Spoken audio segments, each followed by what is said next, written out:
Hello, Marketing 3 part-time students. Welcome to lesson 11 of Marketing 3 as we continue with the role of culture in consumer behavior. Remember on lesson 10, which is available in Core Campus as well as in your textbook, we looked at culture and needs. So we continue looking at cultural values and their impact that they have on society and ultimately on consumer behavior, which affects marketing planning and strategy. So just as a recap, in lesson 10, I discussed culture and I defined what culture is. I also discussed the nature of culture. Customs, values, and beliefs were unpacked. Norms and traditions were also unpacked. I also looked at the needs and culture, the link between needs and culture, as well as learning and culture. Lastly, the role of language and symbols and rituals were also discussed in culture. So with today's lesson, we're going to focus on South African values and the role that they play in consumer decision-making processes. So the lesson outcomes for this session are that at the end of this lesson, you need to be able to know the dynamic nature of culture, how you learn your own culture, which is enculturation, and how you learn foreign cultures, which is acculturation. You also need to discuss subcultures, and you have to be able to know the cultural values in society, the value concept in marketing, South African core values, and the measure of culture. So before we move on with this session, I need to introduce the key concepts that you are going to be coming across as this lesson progresses. So there's a concept of culture, there's a concept of values, a concept of enculturation, a concept of acculturation, subculture, customs, and beliefs. So these are the key terms for this lesson that you are going to be coming across as this lesson progresses. So you need to go to Core Campus on the discussion forum and have your thoughts on what enculturation and acculturation are. You also need to provide examples based on your personal experiences or something that you have observed in societies. So you also need to be able to know how culture influences customer decision making, especially on your own experiences as you are also a consumer with some cultural background. You need to know the role of culture in consumer. You need to know why the role of culture in consumer is important in marketing. So with the first exercise there, enculturation, you need to give examples when you actually learned your own culture, because sometimes we are raised not knowing some of the major events within our cultural environment. We start getting exposed to those dynamics of culture as we grow old.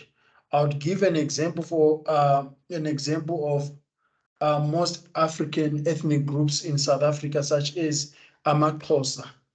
The young men, the boys, would be sent to initiation in the mountains to be taught about how to become a man and be circumcised as a result. So that's when they realize or they learn their culture when they are within that initiation process of becoming a man. So that process is part of enculturation, teaching your own people culture, something that they've never been exposed to, maybe because they were too young to understand those things or they did not come across those things. Even when it comes to funerals or weddings, there are some norms or customs that you do that we keep coming across for the first time, even if it is part of our culture. Then acculturation happens in most cases when we interact or associate with others from different backgrounds. Especially in this city in Johannesburg, when there are so many cultural groups and beliefs. So you end up being exposed to those cultures and learn those cultures, then it becomes the process of acculturation. So think about the incidents, think about the occasion where you were involved in enculturation and when you were involved in acculturation. This can help, and you will see as the lesson progresses that they play a role in consumer behavior, which has got an impact when formulating a marketing strategy or a market plan. So the dynamic nature of culture.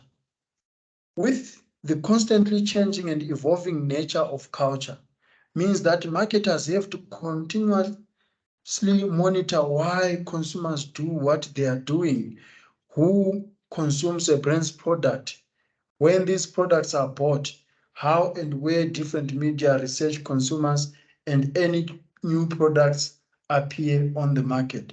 So enculturation is the learning of our own culture, as I discussed, while this acculturation is the learning of a new or a foreign culture. The process of acculturation results in the growth of a cosmopolitan urban community with the different ethnic groups experiencing constant interaction. I also briefly mentioned that. Think about from the locations where you come from, be it Soweto, be it Alexandra, you realize that there are so many households there that are from different cultures. And as you coexist in those societies, you start learning each other's culture, and it becomes the process of acculturation. Therefore, acculturation may lead to subcultures that ensures lifestyles and consumption patterns change, effect that marketers need to monitor continuously. Yes, there are always societal trends as a result of two or more cultures that merge to become what we call a subculture. So this happens especially with the dynamic growth in township cultures characterized by unique belief systems, dress codes, and language patterns.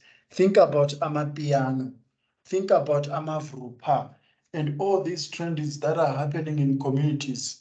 There's a trend of Silukotin, the way you'd see members of societies wear their attire or even walk in the streets. So those are part of the subcultures that are emerging in communities.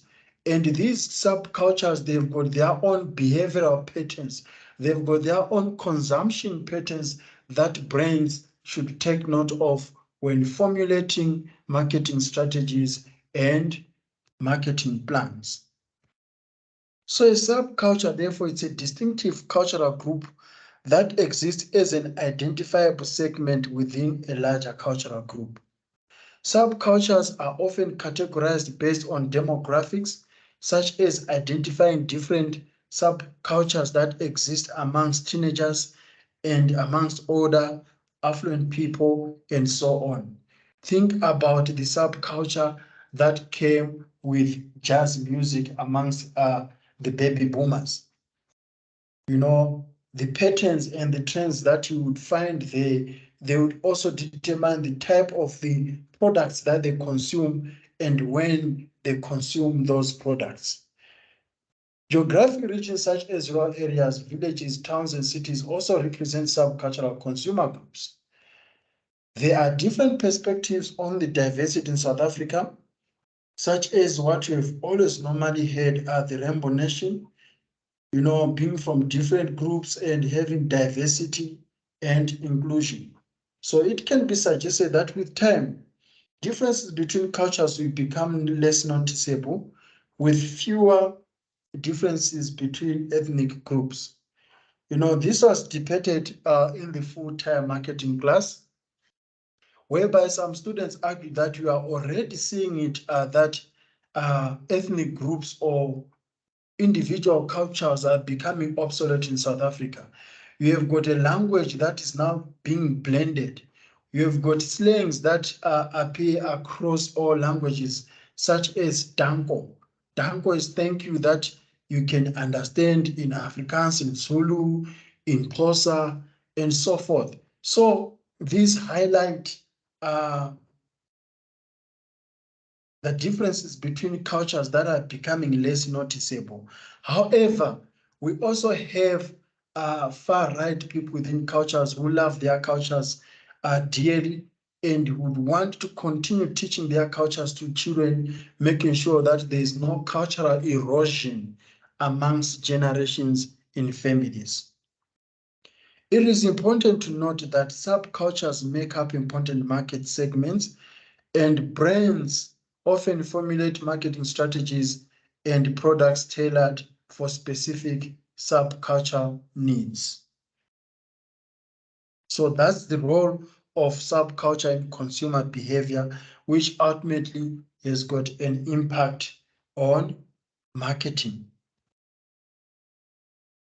Now let's look at cultural values in society. So there's a trend of collectivism, something that we are going to discuss when we are unpacking the South African values, when we talk about Ubuntu, meaning that you do not live on your own. So collectivism is the practice of giving a cultural group priority over each individual in it. So collectivism will be doing things together as a family or as a community or even as a nation. Then the opposite of collectivism, of course, it would be individualism. And this is always have something to do with emotional independence from groups, organizations, and other collectivities. We also discussed this during the full-time class, that even if you identify yourself as a Zulu, or if you identify yourself as a Swati, or as a Pedi, as a Tsonga, as an Afrikaner, whatever ethnic group you might belong to, you might have pride in that group and being part of the collective. But to some extent, you also want to create your own identity within that collective group. You want to stand out and to have your own image within that group. So that's individualism.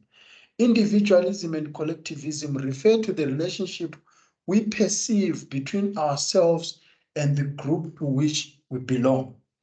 Therefore, consumers' needs and desires. Remember, in the first lessons of the year, we spoke about needs and wants. So consumers' needs and desires are shaped by people's values, which in turn are influenced by society to which they belong. Therefore, values are conceptualized as deep-seated motivators instilled by culture. There are so many things that you can even not be aware of because they've been conditioned in your mind. They've been conditioned cognitively, and they influence the type of the products that you consume. So there are features of values that we need to discuss. And the first feature is that values are beliefs or concept. So it's something that you set up in your mind and it becomes a pattern that you believe in. The beliefs or concepts are about desirable behavior or end states.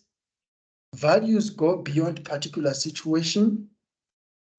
Values guide the choice or evaluation of events and behavior, and values are arranged in a hierarchy. So there are things that would say they are your principles that always feature at the top of your hierarchy. Then some can be easily changed or eroded because they are at the lower pyramid of the hierarchy. So these are the cultural values that you find in society that are motivators when we consume products and services. So then what is the value concept in marketing? Consumers serve as a focal point in many cognitive tasks, such as attitude formation or decision making about brand purchase. So as I said, it is already in the mind. If I would ask you right now, what is it that you think about Coca-Cola and Pepsi? You would tell me your answer based on your beliefs that you have set in your mind, the attitude that you have towards Coca-Cola and the attitude that you have towards Pepsi.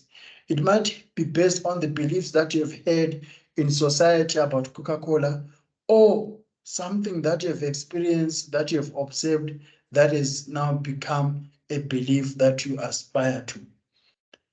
So these serve to organize the meaning representation for products and brands stored in consumers' minds.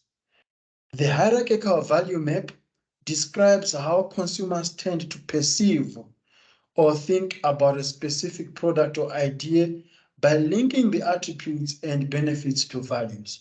So the moment someone says BMW, or the moment someone says Lamborghini, already you have got attributes that you have set in your mind, that conception that you have about BMW in comparison to Toyota or any competitors for BMW.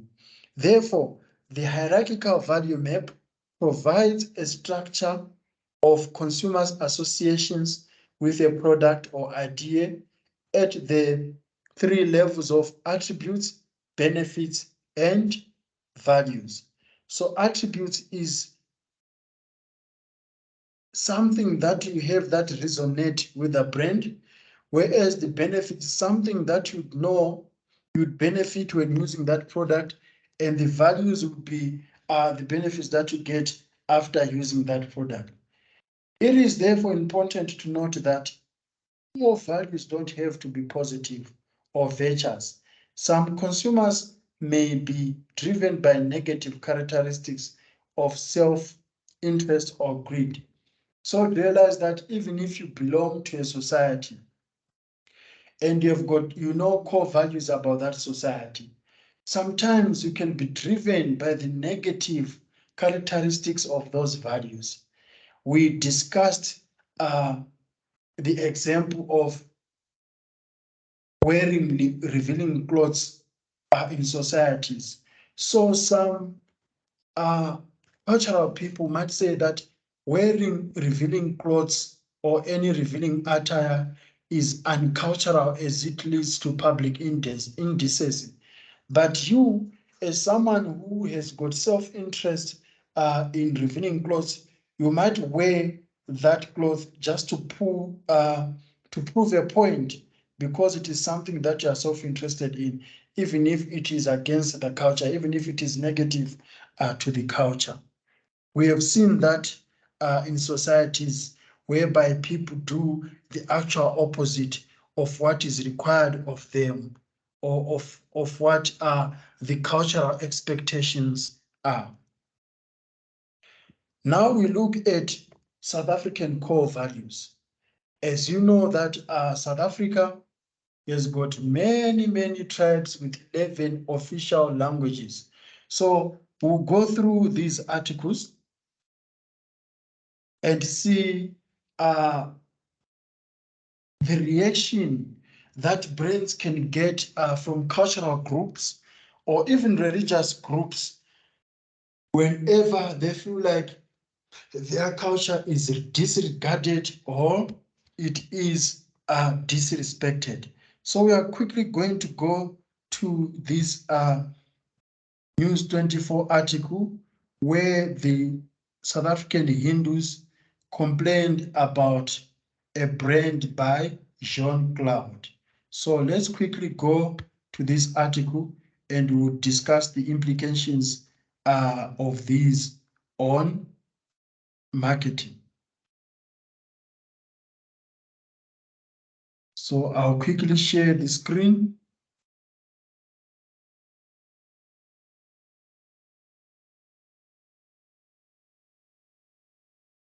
It is loading, and the loading should be complete by now.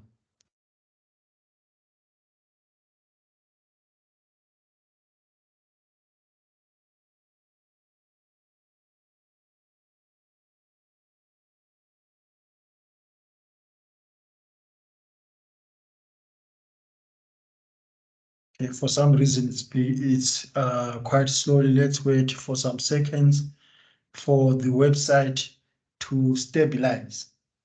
So realize that these are some of the incidents that happen in society when brains do not learn more about people's religions or culture, and as a result, it can even lead to commercial boycotts. So I'll quickly read through this and then I'll discuss the implication this has on marketing. So Mahashaba, local Hindu fuming over fragrance bottles. The article is by Kailen Pinay from The Witness, and it was published on 21 July 2015 in Pietermaritzburg. The South African Mahashaba has criticized international fashion and fragrance brand Jean-Paul Gaultier after body-shaped perfume bottles with pictures of Hindu gods hit South African shelves last week.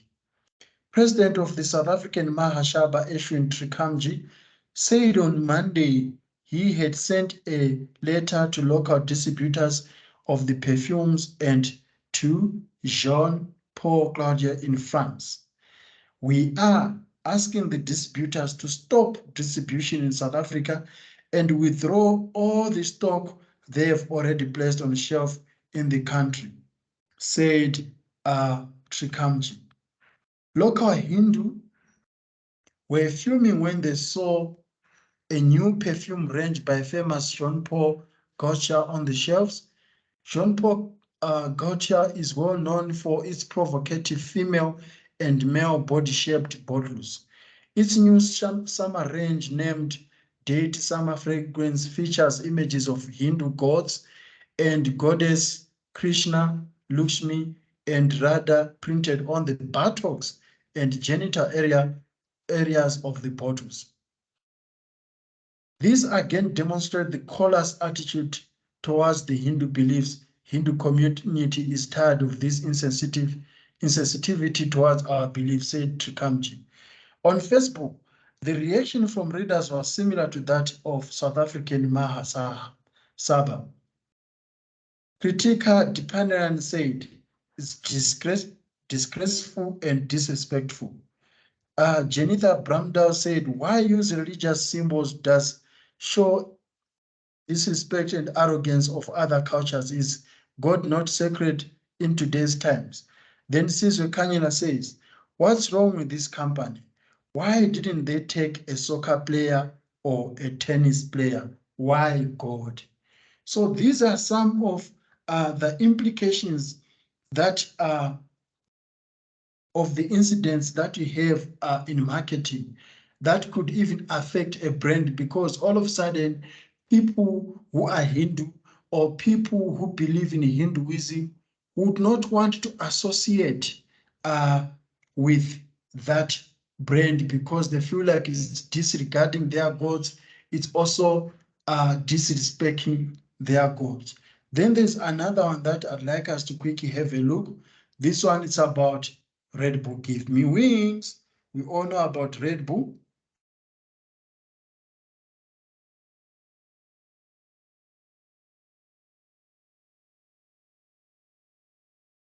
So Red Bull pulls Jesus walking on water ad. That's the title. Red Bull pulls Jesus walking on water ad after outcry in South Africa. Energy drink maker Red Bull said on Wednesday it has dropped an advertisement in South Africa after an outcry from both Christians and Muslims for its portrayal of Jesus walking on water. South Africa's Roman Catholic bishops urged Christians not to drink Red Bull in traditional fasting for Lent ahead of Easter celebration next month, stopping short of calling for a full commercial boycott. The television cartoon implies Jesus walking on water because he had been invigorated by miraculous energy drink and knew where there were hidden rocks to tread on. South Africa's Muslim Judicial Council on Wednesday warned of consequences of secular extremism against religious faith.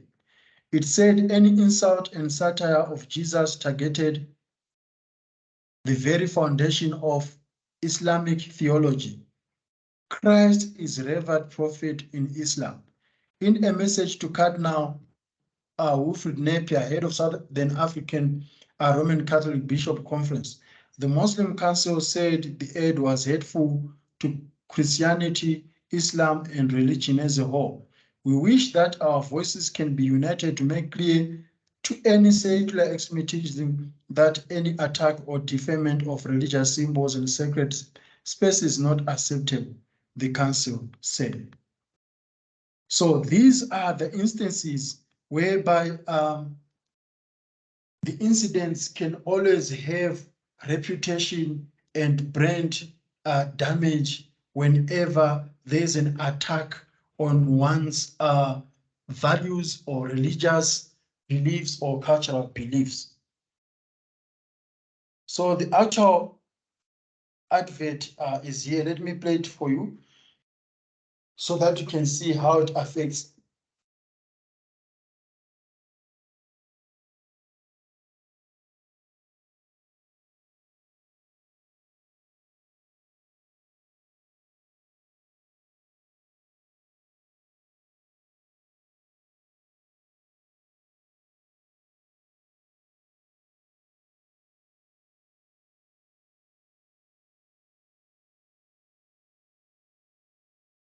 You see where it says it's not a miracle. You just need to know where the stepping stones are.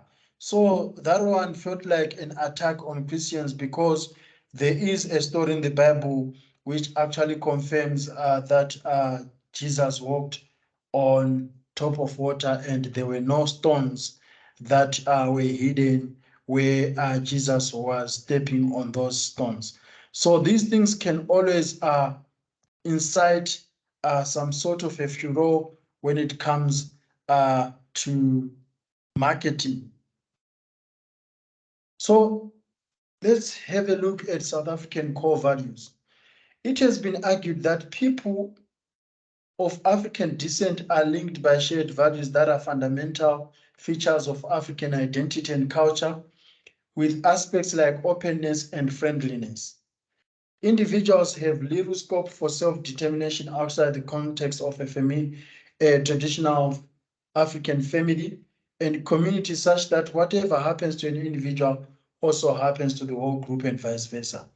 We have seen this, especially when it comes to family setup in African communities, whereby the family does not end with having a father, a mother, and children. It is extended to uncles, to cousins, and so on, actually to the entire village.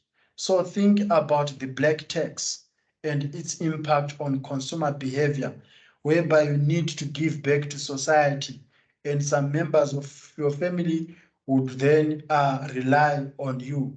They say that once you are successful, it means that the entire society needs to be successful too, with you. So it is driven by the philosophy of communitarianism called Ubuntu. Umuntu ngumuntu ngabantu, meaning that you do not exist in silo, you exist with others. So core values are arranged according to 10 motivational domains. So we've got power, achievement, hedonism, stimulation, self-direction, universalism, benevolence, tradition, conformity, and security. We do find security in our own cultures and our own family, traditional family setup. So all these motivational domains are explained in the textbook. Then in order to know the impact of culture on consumer behavior and ultimately marketing strategy and plan, we need to measure it. And there are various methods that are utilized to measure culture. The methods are many, and here it's only 3 that I've mentioned. So there's content analysis, there's consumer fieldwork, there's social value measurements. So it is the duty for marketers to understand, to measure culture, so that whatever we do, whenever we are planning our marketing initiatives, it needs to resonate with people's cultures, not to be against people's cultures. In conclusion, this lesson outlines South African core values and challenge students to apply a means to an end chain analysis to assist in identifying personal values influencing the consumer decision making. You are encouraged to appreciate the role and influence of values on consumer and identify their values. As a result, students are challenged to understand the importance of values in consumer decision making, and you need to learn the position brand based on value. So that's it about lesson 11, the role of value, of cultural values on society. Are there any questions or comments? If there are any questions and comments, please do not hesitate to contact me. Do not hesitate to air your views on Core Campus Discussion Forum. And I hope you are pulling well with the assignment, which is due soon.